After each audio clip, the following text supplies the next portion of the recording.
טוב, סרטון ביצועים של הגלקסי 1 שלי.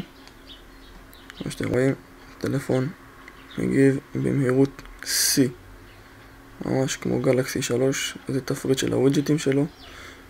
יש לנו פה יישומים, טלפון פשוט טס.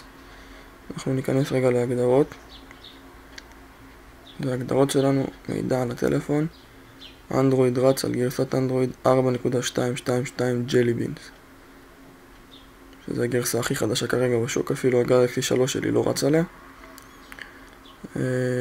יש לנו פה כל מיני תוספות, אפשרות לעיצוב של הטלפון, זה באנגלית אבל תתמודדו. טוב, בואו נחזור לטלפון. כמו שאתם רואים, הטלפון רץ, יש לנו אפשרות לגרור יישומים לשולחן.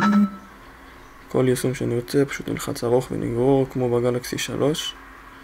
וכדי ליצור תיקייה ניקח אותו פה למעלה איפה שכתוב צור תיקייה, נחרטט שם מסוים, וכל מה שנרצה להוסיף פשוט נגרור לתוך התיקייה. אפילו נוסיף לשם עוד כמה דברים. כמו שאתם רואים, הטלפון טס, נפתח את התיקייה, כמו שאתם רואים היא נפתחת, היא לא מחכה. עוד תיקייה, יש לנו פה, אם נרצה למחוק את התיקייה פשוט אפשר למחוק את כולה. אפשר להוציא דברים מחוץ לתיקייה, והטלפון פשוט מטיס את זה. יש אפשרות לערוך אפילו את המסכי בית. אני רוצה למחוק מסך בית, אני אמחק. שואל אותי אם למחוק אפילו. אני רוצה להוסיף, אני מוסיף. מה עוד יש לנו פה? יש לנו מנהל משימות, לחיצה ארוכה על דף הבית. זה מנהל המשימות שלנו, ממש כמו בגלקסי 3. יש לנו אפילו סטטוס בר שמראה כמה רם נשאר. יש לנו כל יישום ויישום, אפשרות לסגור אותו אחד אחד, פשוט להחליק אותו הצידה זה סוגר. אבל שיש פה כפתור שסוגר את כולם.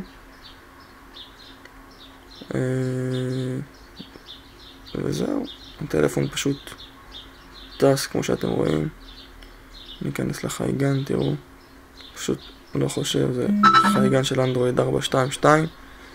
אפשרות לזוז הצידה ליומן שיחות ולאנשי קשר. חייגן מגיב ממש מהר. ומספיק, לא?